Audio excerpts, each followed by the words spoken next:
marinig ang lingkod niyang ito. Actually, ang kanyang ministry ay magturo ng salita ng Panginoon.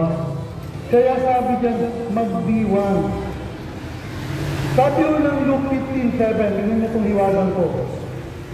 Nagkakaroon ng higit na kagalakan sa langit dahil sa isang makasalanan nagsisi at tumalikod sa kasalanan.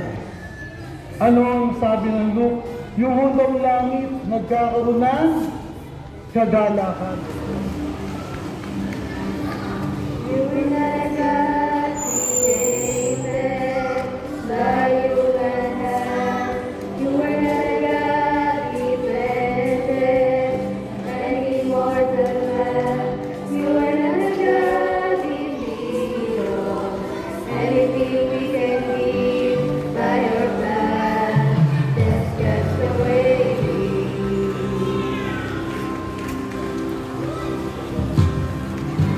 You were not a God created by human hand.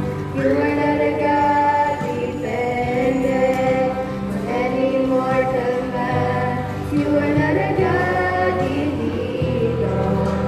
Everything we can need.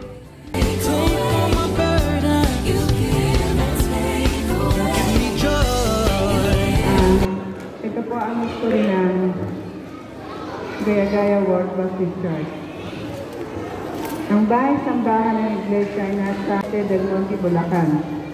Nagsimula ang gawain ng Diyos sa pamagitan ng pag-aaral ng banal na kasulatan.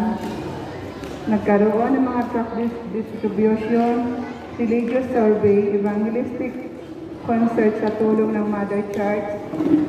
Ginamit ng Diyos ang mga pastor at mga manggagawa ng iglesia.